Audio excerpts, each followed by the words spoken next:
Meus irmãos, uma boa noite a todos. Um privilégio estar aqui de novo, em casa, para que possamos juntos meditar na palavra de Deus, para que possamos falar sobre o tão precioso tema que nós comemoramos hoje. Se você pensou Dia das Mães, você passou perto, mas não é sobre o Dia das Mães. É sobre o Dia do Senhor, sobre a ceia do Senhor. Esse é o principal motivo de comemoração que nós temos aqui. Mas para não dizer que eu não falei das mães, gostaria de publicamente agradecer a todas as mães e também pais que têm me apoiado no ministério que o Senhor tem me inserido, que tem feito com que eu possa ficar lá em Recife sem me queixar de nada. Certamente nada tem faltado e isso é graças a vocês, graças à nossa igreja, às famílias, às mães, os pais aqui representados. Assim sendo, vamos abrir a nossa palavra de Deus para que possamos juntos meditar num tema tão precioso, que é o tema da Santa Ceia. Vamos abrir em 1 Coríntios 17, 1 Coríntios 11, do versículo 17 ao 34. Talvez você já saiba esse texto aí de cor, o pastor Flávio usa quase toda vez que vai falar sobre a Santa Ceia, então é ele que nós vamos usar hoje também. 1 Coríntios 11, verso 17 ao verso 34.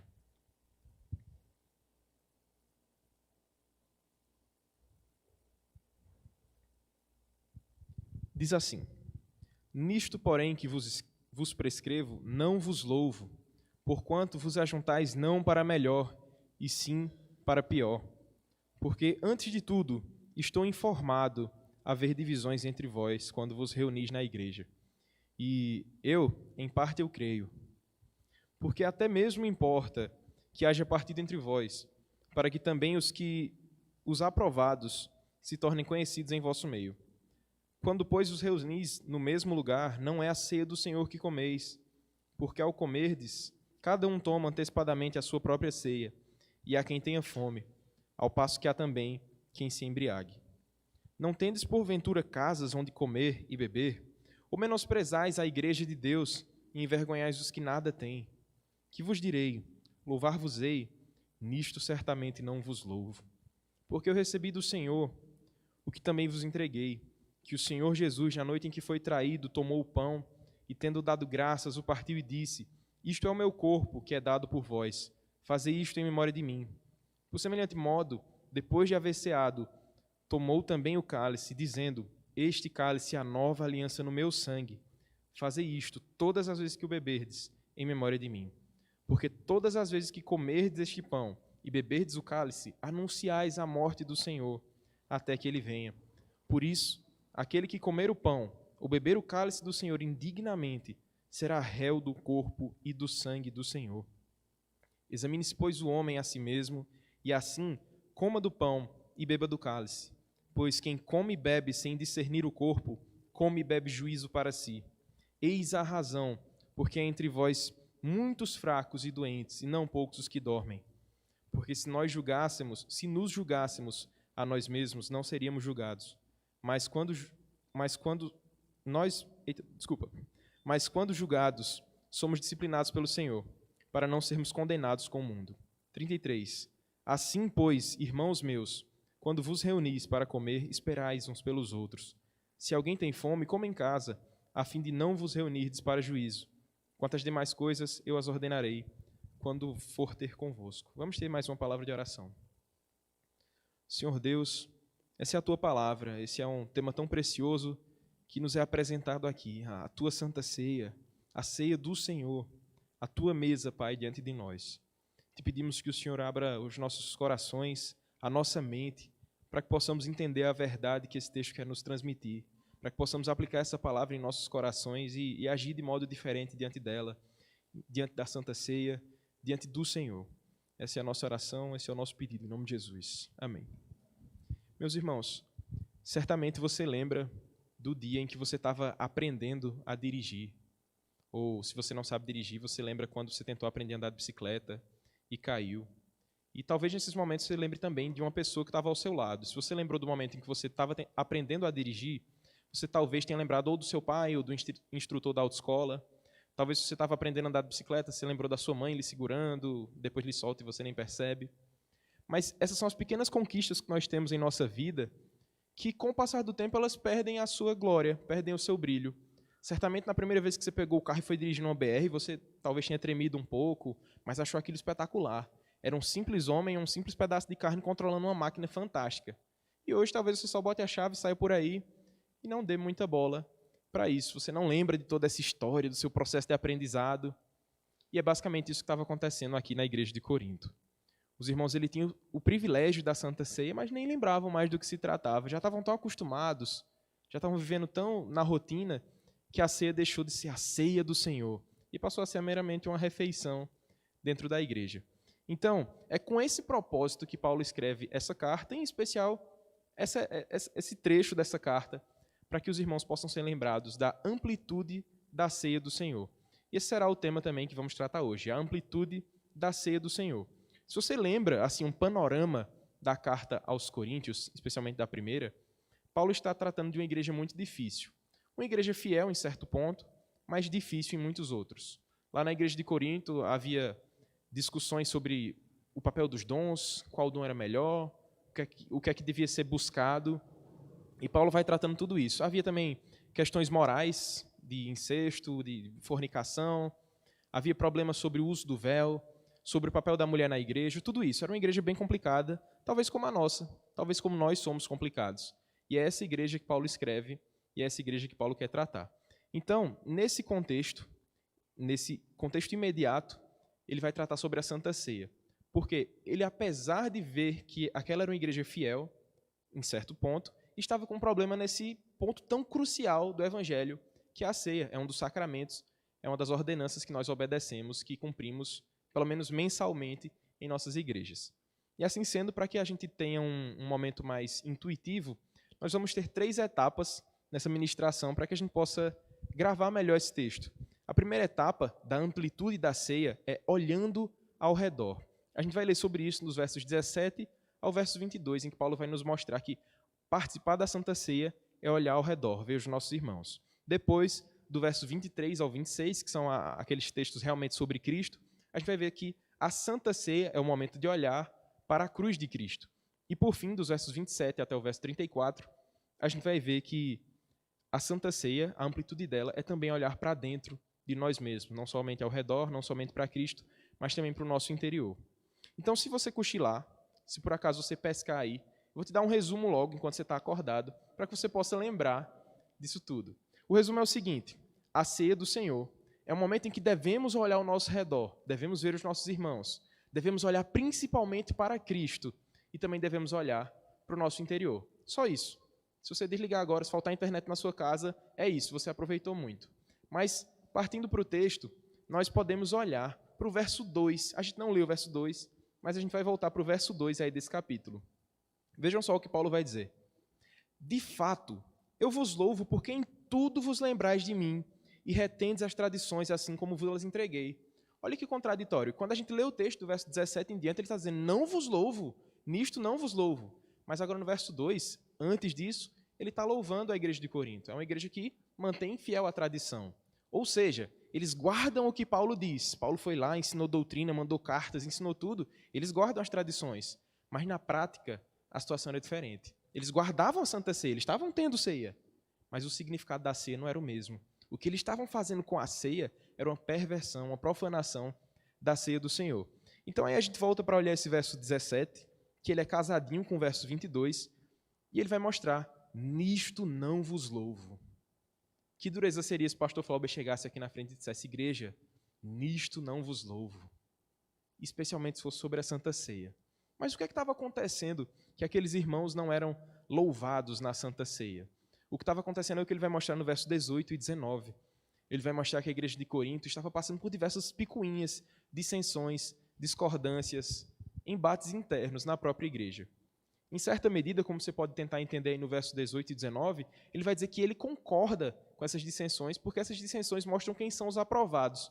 Ou seja, no meio do tiroteio todinho, daquela bagunça que estava acontecendo, havia gente fiel. Havia gente que amava a ceia do Senhor, que amava o Senhor da ceia.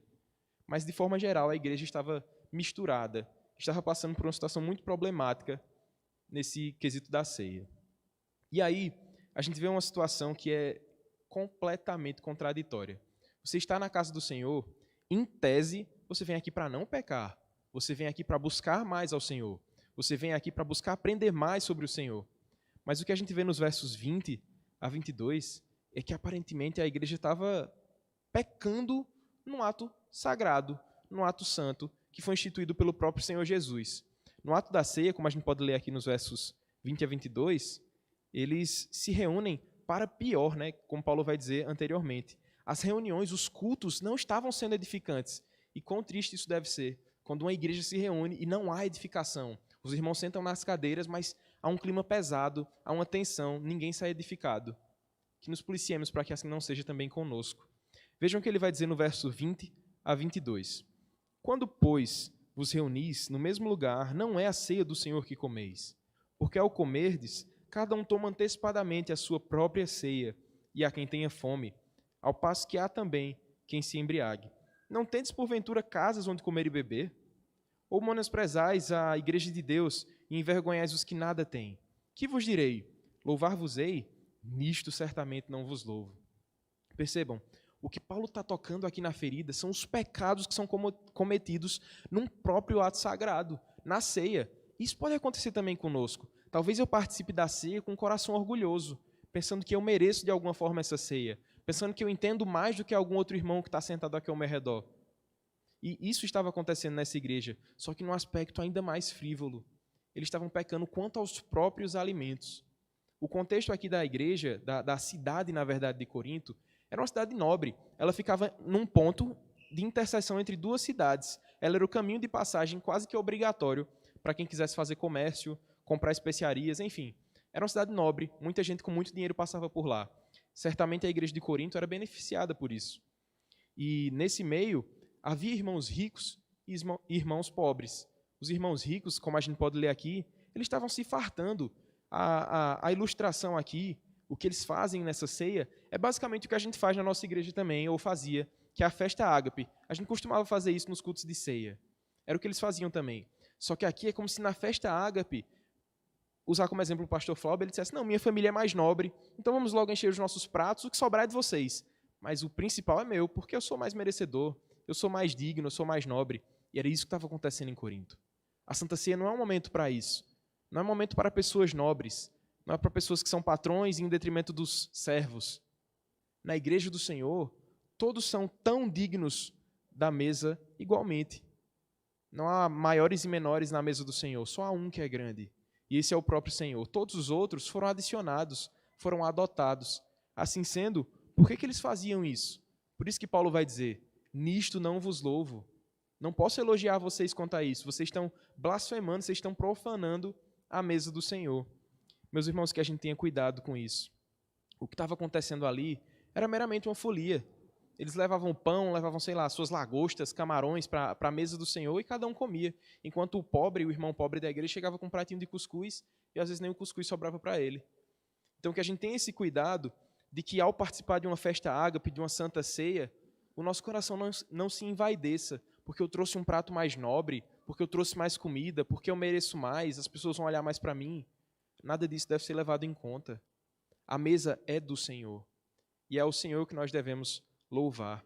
Por isso, a primeira perspectiva que nós devemos ter ao participar da ceia do Senhor, nós devemos olhar para o lado, devemos olhar ao nosso redor. Lembrar que há irmãos, que somos unidos como um corpo e participamos de uma só mesa juntos. Não é a minha mesa, não é a mesa do pastor, nem do pastor Érico, nem dos conselheiros da igreja. Mas é a mesa do Senhor, em que todos os crentes, em toda a face da terra, participam. E um último ponto acerca dessa primeira observação é que a ceia ela tem um significado anterior. Se você olhar para o Antigo Testamento, especialmente em Êxodo 12, peço que você abra a sua Bíblia, lá fala sobre a instituição da Páscoa, que era a antiga ceia. No livro de Êxodo, capítulo 12, nós podemos ler sobre isso.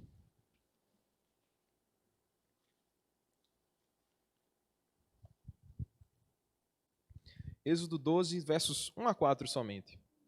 Ele vai dizer assim: Disse o Senhor a Moisés e a Arão na terra do Egito: Este mês vos será o principal dos meses, será o primeiro mês do ano. Falai a toda a congregação de Israel, dizendo: Aos 10 deste mês, cada um tomará para si um cordeiro, segundo a casa dos pais, um cordeiro para cada família. Mas se a família for pequena para um cordeiro, então convidará ele o seu vizinho mais próximo, conforme o número das almas, conforme o que cada um puder comer. Por aí calculareis quantos bastem para o cordeiro. Vejam, então, desde o Antigo Testamento, a ceia era um momento de comunhão, a Páscoa era um momento de comunhão. O cordeiro que era sacrificado, o pão que era oferecido, não era para uma família específica, mas era para toda a congregação, todo aquele que se curvasse diante do Senhor e buscasse a sua face. Assim sendo, também devemos fazer isso. Nos nossos dias, nós devemos também buscar uma ceia assim. Ao participar da ceia, como faremos em breve, lembre-se disso. A ceia é um marco da igreja, porque somos igreja, somos um corpo. Não é a minha ceia, mas a ceia do Senhor que nos uniu.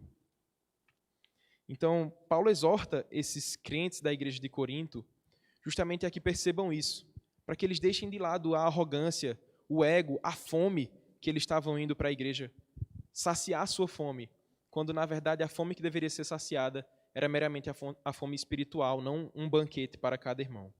Assim, meus irmãos, uma primeira aplicação que nós podemos ter aqui é que domingo após domingo nós devemos nos preparar para a ceia.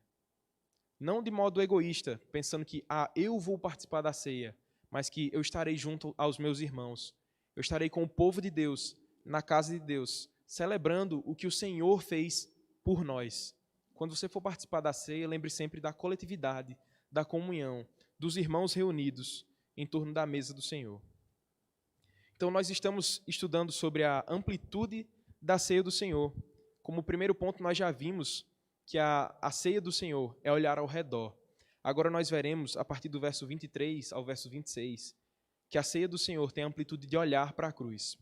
Vamos juntos ler esse texto. Ele diz assim: porque eu recebi do Senhor o que também vos entreguei, que o Senhor Jesus, na noite em que foi traído, tomou o pão e, tendo dado graças, o partiu e disse: isto é o meu corpo, que é dado por vós. Fazei isto em memória de mim. Por semelhante modo, depois de haver ceado, tomou também o cálice, dizendo: este cálice é a nova aliança no meu sangue. Fazei isto todas as vezes que o beberdes, em memória de mim. Porque todas as vezes que comerdes este pão, beberdes o cálice, anunciais a morte do Senhor, até que ele venha. Vejam, Paulo primeiro ele dá aquela exortação pesada nos irmãos, uma exortação severa, mas agora ele relembra qual o significado da ceia. Quem foi que instituiu a ceia? Foi o próprio Cristo. Nós devemos ter em grande estima a ceia. Ela é a centralidade da nossa vida cristã aqui. É o momento que chegamos mais perto do Senhor. É quando o próprio Cristo se faz presente de forma espiritual. Nós não cremos como os católicos que acreditam que o pão é corpo de Cristo, ou que de alguma forma Cristo se faz presente no pão em si. Mas nós cremos que Cristo se faz espiritualmente presente na comunhão dos crentes, na mesa da ceia do Senhor. É este momento que nós celebramos. Ele tem a centralidade no culto. A cruz de Cristo é lançar fora todo o egoísmo humano, como estava acontecendo naquela igreja. Então, ao olhar para a cruz, nós celebramos o sangue de Cristo derramado, a nova aliança, como ele mesmo vai dizer, é a nova aliança no meu sangue. John Owen ele vai dizer que a ceia do Senhor é uma dramatização santificada do amor de Deus por seu povo. É por isso que os nossos pastores, os nossos líderes, eles sempre relembram o significado do pão e o do vinho, para que a gente não torne isso um hábito comum, como eu já disse anteriormente, como andar de bicicleta, que a gente esquece a glória que foi aprender. A ceia nunca deve ter sua glória esquecida, porque a glória da ceia é o próprio Cristo. Então, se em algum momento da sua vida você toma a ceia de modo corriqueiro, de modo ordinário, você está esquecendo do próprio Cristo. E esse deve ser o nosso lembrete aqui. A ceia do Senhor é uma dramatização do Evangelho por nós. É o Cristo que foi moído pelos nossos pecados. Ele foi traído, e na noite em que foi traído, ele partiu o pão, afirmou a aliança, lembrou aqueles irmãos, aos discípulos que estavam na mesa, da aliança do Senhor, e deu graças. Ele estava com um traidor ao seu lado, e deu graças. Assim também, aprendemos que deve ser a nossa postura, a nossa conduta. Se o nosso Senhor sofreu por nós, e deu graças até com o traidor na mesa, porque nós vivemos tão inquietos, tão ansiosos, tão abatidos. Olhemos para Cristo, porque na noite da sua traição, ainda assim, ele agradeceu a Deus Ele esteve com seus irmãos em comunhão. Por fim, meus irmãos, olhemos para a Santa Ceia, olhando para a cruz de Cristo, sabendo que o pão apontava para Cristo no Antigo Testamento, que o cordeiro sacrificado, como por exemplo aquele que Abraão subiu para sacrificar Isaque, o cordeiro que foi encontrado simbolizava Cristo. Tudo isso apontava para Cristo. Cristo é o cumprimento da antiga aliança, ele é o estabelecimento da nova aliança. E é isso que nós devemos ter em conta. Não é meramente por um pão ou por um copo de vinho, mas é o nosso Senhor que foi pendurado no madeiro. Ali ele estava levando sobre si todos os nossos pecados. Por suas pisaduras nós fomos sarados. E é por causa dele que hoje a gente se reúne aqui enquanto igreja. É por causa dele que a gente participa da mesa, lembrando que sim, somos pecadores, mas logo eu, um pobre pecador, posso fazer parte dessa mesa. Logo eu posso participar com o Senhor, com o próprio Cristo presente, da graça que é a ceia do Senhor. Por fim, meus irmãos, lembremos que na ceia do Senhor foi estabelecido o Novo Testamento. A gente tem o costume de pensar que o Velho Testamento acaba ali no final de Malaquias e que imediatamente já está valendo o Novo Testamento. Mas o próprio Cristo ele vai dizer, este é o sangue da nova aliança. Ali era o Novo Testamento sendo iniciado. A partir dali, todos os cristãos olhariam para o sacrifício de Cristo. Não mais para obras, não mais para a lei mosaica. Não que isso não tenha seu valor, e certamente tem, e nós aguardamos com muita estima. Mas por causa da cruz de Cristo, nós somos firmados na comunhão dos crentes. Veja o que diz Jeremias 31 ao 34. Ele diz assim, eis aí vem dias, diz o Senhor, em que firmarei nova aliança com a casa de Israel e com a casa de Judá, não conforme a aliança que fiz com seus pais no dia em que os tomei pela mão para os tirar da terra do Egito, porquanto eles anularam a aliança. Não obstante, eu os haver desposado, diz o Senhor. Porque esta é a aliança que firmarei com a casa de Israel. Depois daqueles dias, diz o Senhor, na mente lhes imprimirei as minhas leis. Também no coração lhes inscreverei. Eu serei o seu Deus, e eles serão o meu povo. Não ensinará jamais cada um ao seu próximo, nem cada um ao seu irmão, dizendo, conhece ao Senhor, porque todos me conhecerão, desde o menor até o maior deles, diz o Senhor. Pois perdoarei as suas iniquidades, e dos seus pecados jamais me lembrarei. Meus irmãos, a ceia do Senhor é essa aliança, é essa promessa, é o elo que nos une ao próprio Cristo. É aquela tensão entre o já, mas ainda não. Nós já somos de Cristo, mas ainda estamos nesse mundo perverso, nesse mundo caído. E a ceia nos lembra que haverá um futuro glorioso. A ceia nos lembra que lá atrás o nosso Senhor morreu, ressurgiu, em breve voltará por nós. Então participar da ceia é olhar para os nossos irmãos e juntos olharmos para a cruz de Cristo, sabendo que ele foi pendurado, mas que a cruz está vazia, que o nosso Senhor nos redimiu, nos comprou, nos regenerou e não somos mais amarrados, escravos do pecado, mas agora somos livres em Cristo para o servir, para viver em gratidão ao nosso Senhor que nos alcançou. Então essa é a amplitude da ceia, de modo geral. Nós olhamos aos nossos irmãos, participamos da comunhão dos santos, olhamos para a cruz e sabemos que é sobre Cristo que fala a ceia, é sobre Cristo essa mesa. E por fim, Paulo vai nos ensinar nos versos 27 ao 34 que a Santa Ceia, a ceia do Senhor, é também olhar para dentro de cada um de nós. Leamos juntos os versos 27 ao 34. Gostaria que você lesse comigo também esse.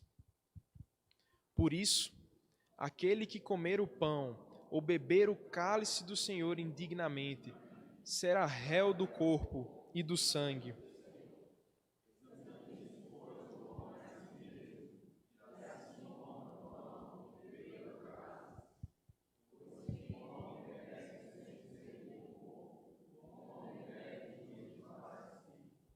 Eis a razão, não poucos os que dormem, os mesmos não seriam julgados.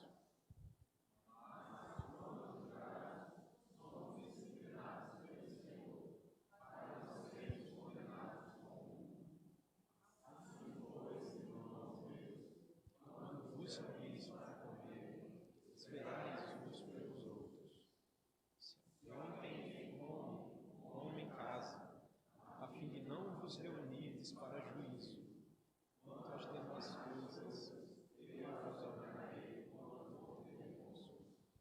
Meus irmãos, olha que palavra difícil o apóstolo Paulo vai usar no verso 27. Ele diz: aquele que comer o pão ou beber o cálice do Senhor indignamente. Levante a mão quem é digno. Nós não somos dignos. Nós não somos dignos. Aqui a gente tem um problema. Se não for por Cristo, nós continuaremos indignos. Mas é por conta de Cristo, que nos lavou, que nos assegura, que quando Satanás vier a nós nos acusar, será Cristo que será a nossa defesa. É por isso que nós somos dignos de participar da mesa. Não por meus méritos, ou por qualquer obra minha, ou por qualquer conhecimento, mas pelo que Cristo fez, mas por justamente reconhecer a minha indignidade, é que somos dignos de participar da mesa do Senhor. O que o apóstolo Paulo está dizendo aqui é autoaplicativo. Nós temos um pequeno problema em nossas vidas. Eu não sei se você já fez isso, eu particularmente já fiz. Em um período mais leigo, eu acreditava que a ceia só devia ser tomada quando eu não estivesse em pecado.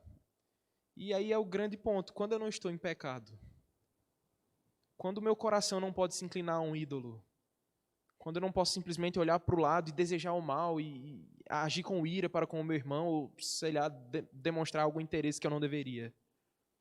Quando eu vou estar plenamente sem pecado para participar da ceia, só na mesa do rei mesmo. E aqui a gente tem um problema. Muitas vezes, nós, especialmente os jovens, temos essa mente meio misturada, e no momento da ceia nós levantamos e vamos lá para trás, sentindo que não estamos prontos para participar da ceia porque estamos em pecado, porque estamos abatidos, porque estamos com o coração magoado de alguma forma. Meus irmãos, em que outro lugar nós podemos encontrar perdão, senão no sangue de Cristo? Em que outro lugar os nossos pecados podem ser perdoados, senão com o sangue de Cristo? Em que outro momento podemos ter mais proximidade com o Senhor do que junto aos irmãos na mesa do Senhor? Esse é um lembrete que nós devemos ter diariamente. A ceia do Senhor não é meramente um símbolo, é a comunhão espiritual com Cristo. O pão ali não é para saciar a nossa fome, mas é para saciar a fome da nossa alma. É para nos lembrar que o nosso Senhor está aqui, que Ele se faz presente nessa igreja, que quando o pastor ora e consagra os elementos, Cristo está presente. Nós comemos e bebemos lembrando do que Ele fez por nós. E se o meu pecado me afasta disso, eu estou dizendo que Cristo não tem poder, que Cristo não é suficiente para me limpar do meu pecado, que eu preciso me ajeitar e depois eu participo da ceia. Não funciona assim. A ceia é para os crentes. Nós devemos fugir do pecado por causa da ceia, e não fugir da ceia por causa do pecado. E muitas vezes é isso que acontece. Como eu sei que segundo domingo à noite, ou terceiro domingo de manhã, tem ceia, se eu estiver mal, briguei com minha esposa, com meu marido, eu vi alguma coisa que não deveria, então eu não vou para a igreja, eu não vou buscar o Senhor nesse período, depois eu me ajeito. Não é assim que funciona. O que Paulo está dizendo é que cada um examine o seu coração, e assim, coma e beba. Não é examine se você estiver bem, coma e beba. Se estiver mal, saia. Examine se o homem é a si mesmo. Sonde o seu coração. Veja quais caminhos você tem andado. Se há pecado em você, confesse ao Senhor. Reconheça a sua indignidade. E assim você entrega ao Senhor o seu caminho. Pede perdão, Senhor, por tudo que eu fiz essa semana. Perdão, Senhor, porque eu só me lembrei da ceia agora que eu vi a mesa posta. Perdão, Senhor, porque em Teu nome eu digo que eu sou crente. Para as pessoas eu sou crente, mas no meu quarto eu ajo como um ímpio. No meu trabalho as pessoas nem sabem que eu sou crente. Por isso examine-se o homem a si mesmo, para que não coma de modo indigno. E o que ele vai dizer é que aquele que come, no verso 29, pois quem come e bebe sem discernir o corpo, come e bebe juízo para si. João Calvino ele vai dizer que só existem dois tipos de homem em relação ao sangue de Cristo. Ou você está debaixo do sangue de Cristo porque você foi lavado por Ele, ou você está debaixo do sangue de Cristo por condenação. A ira de Deus está sobre você. Creio que nesse corpo, nessa reunião, somos os que estão debaixo do sangue de Cristo porque fomos lavados por Ele. Então você não tem desculpa para não participar da ceia. Olhe para a mesa do Senhor com alegria, lembrando que ali foi o seu Salvador que se entregou para que você possa participar desse momento. Lembre também que nenhum homem que se acha digno é digno, mas os indignos foram feitos dignos por conta de Cristo. É por causa dele que nós podemos comer e beber. Vou ler aqui uma frase de um puritano chamado Thomas Doolittle, não é o Dr. Doolittle. Ele diz o seguinte: ora, deixar de participar da ceia do Senhor por negligência ou por qualquer sensação de dureza ou mesmo de indignidade e orgulho pessoal é apenas hipocrisia. Em que ocasião ou outra a maior lembrete do perdão e da graça do Senhor, que é o meio de graça da ceia do Senhor?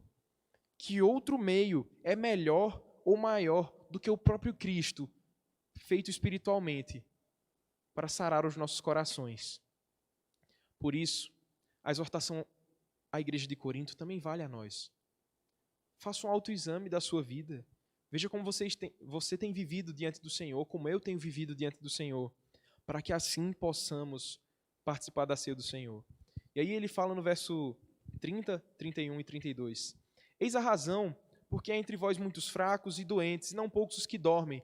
Porque se nos julgássemos a nós mesmos, não seríamos julgados. Mas quando julgados, somos disciplinados pelo Senhor para não sermos condenados com o mundo. Veja, na igreja de Corinto, havia muita prosperidade, muitas famílias ricas. A mesa do Senhor era o pão e o vinho, mas depois era um mega banquete. E naquele banquete, os irmãos demonstravam claramente, de modo público e exposto, a sua pecaminosidade. O que acontece? Eles não estavam fazendo um autoexame. Eles não estavam analisando o seu coração a participar da ceia do Senhor. E o que acontecia? Qual era a resposta disso? O próprio mundo julgava a igreja. Ele mostra aí que, para a gente não ser condenado com o mundo, como o mundo estava fazendo com aquela igreja, o mundo dizia: oxe, eu não quero ser como um crente de Corinto. Ele bate no peito e diz que ele é merecedor. Ele se acha grande demais. Então, para a gente não incorrer nesse erro e ser julgado com o mundo, e você sabe qual é o julgamento que virá sobre o mundo, para a gente não cair nesse erro, a gente deve sondar os nossos corações. E vou adiantar uma coisa para você. Quando você sondar o seu coração diante da mesa do Senhor, talvez você esteja até num período bom da sua vida, mas ainda assim você não está tão bom quanto deveria estar. E talvez você esteja num momento ruim, e você está bem mais longe do que você deveria estar. Assim sendo, diante do autoexame, nós sempre seremos achados faltosos, porque não somos Cristo. Não parecemos com Cristo tanto quanto deveríamos. Mas o que nos consola é o que diz em Hebreus 12:6.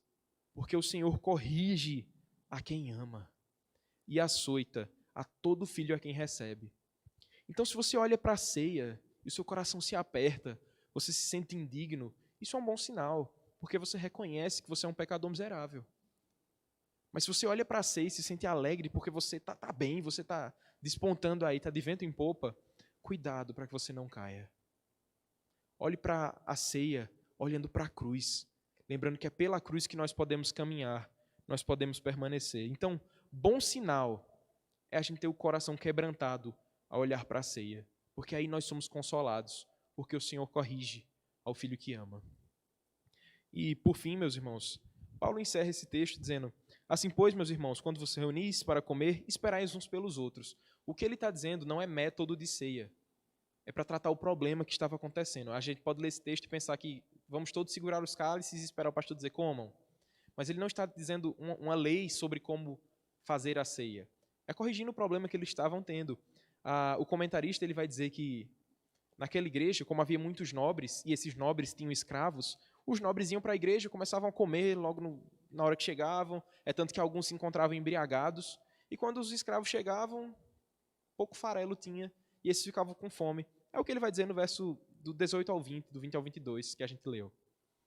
Então, o que ele está dizendo, esperem uns pelos outros, não é segure o cálice até o pastor dizer que tomem, mas é que, no momento de comunhão, lembre que não há superior e inferior, que nós todos devemos participar igualmente da ceia do Senhor, que é uma mesa para todos. Como sempre é dito, essa não é uma mesa da igreja presbiteriana, mas é a mesa do Senhor.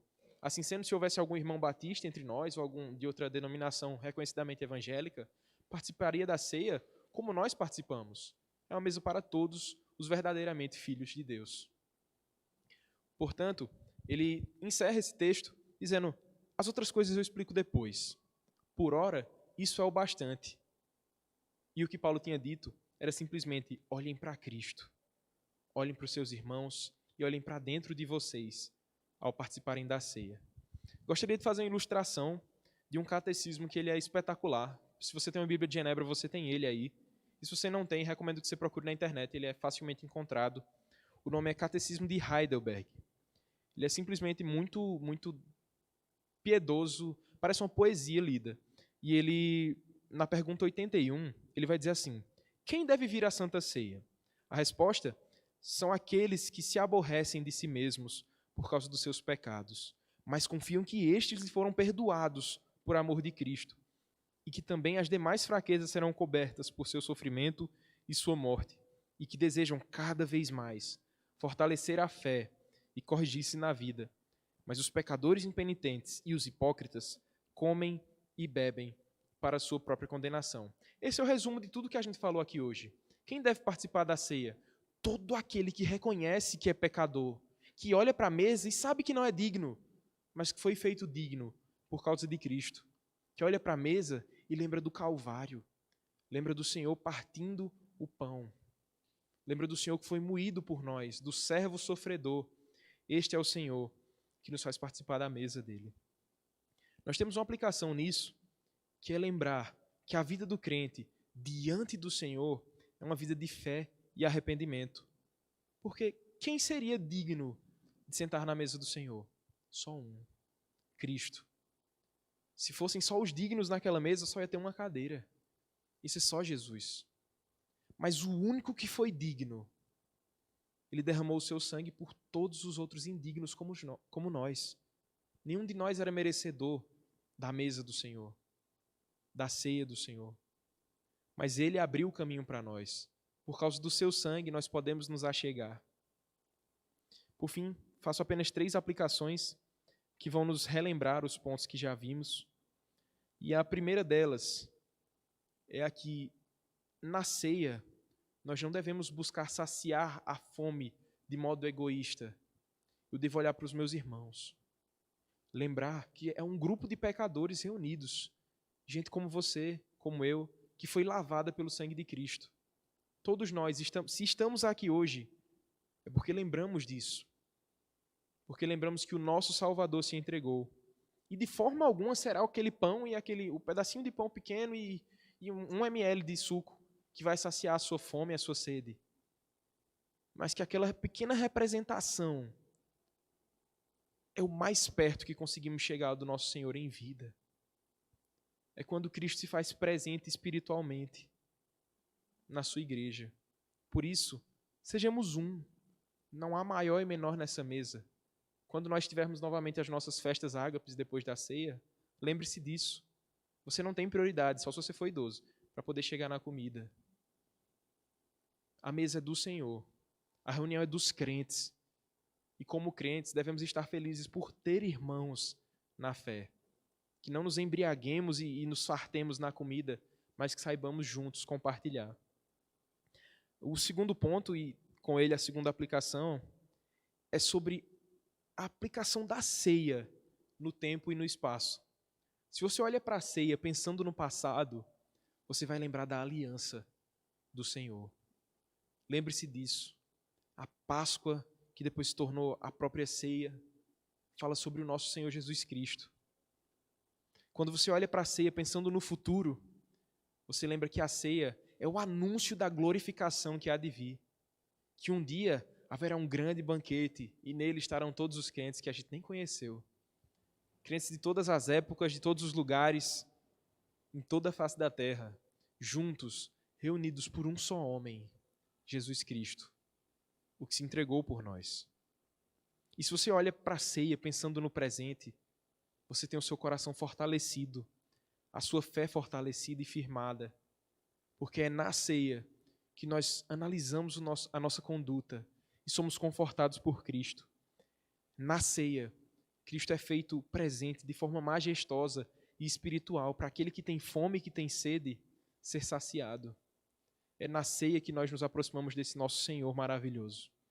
Por fim, a última aplicação baseado no último ponto que falamos, que foi sobre o nosso autoexame, nós devemos lembrar que há muitos crentes que guardam o dia do Senhor, que vêm à casa do Senhor no domingo, que no seu celular só tem playlists evangélicas e gospel, mas que não discernem o corpo, que não fazem o autoexame.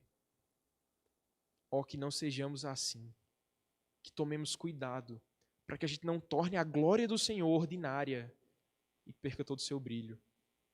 Que nós lembremos de quando o Senhor nos chamou, das primeiras pedaladas que nós demos, caímos, mas que conseguimos andar. Que você, crente, lembre de que o Senhor te ensinou a dirigir esse carro que é a vida cristã. Então olhe para Ele. Faça esse autoexame toda vez que você for participar da mesa do Senhor, para que, como os coríntios, a gente não se reúna para pior, mas que as nossas reuniões, o nosso culto, a ceia do Senhor que é manifesta aqui em nosso meio, seja um momento de edificação, de comunhão, de glória ao nome do Senhor e de alegria para o seu povo. Portanto, gostaria de concluir simplesmente com uma pergunta. Qual é o significado da ceia do Senhor? A ceia do Senhor é uma ocasião para que possamos refletir, nos alegrar e agradecer. É na ceia do Senhor que participamos dessa mesa fabulosa, com gente de todo tipo, com todo pensamento, que você discorda, que você concorda, mas que foi unida simplesmente pelo sangue de Jesus Cristo. É nessa mesa que acontece não só aqui no Catolé, mas em toda Campina Grande, em todos os lugares da terra, que o povo do Senhor reunido clama: Maranata, vem, Senhor Jesus. Quando nós participamos dessa mesa, nós também devemos clamar: vem, Senhor Jesus. É o teu povo reunido que te espera. É o teu povo reunido em teu nome, clamando pelo banquete que não terá mais fim, pela mesa que não terá mais fim. E essa é a amplitude da ceia do Senhor. Que você nunca mais participe da ceia do Senhor de modo indigno, sem discernir o corpo de Cristo que foi entregue por você. Que você lembre que a ceia é sobre os seus irmãos, é sobre Cristo e é sobre enxergar quem nós somos. Vamos orar? Senhor Deus, graças te damos pelo teu Filho, o maravilhoso Jesus que se entregou por nós, o nosso Salvador. Te agradecemos, Pai, porque quando nós estávamos perdidos, o Senhor nos encontrou.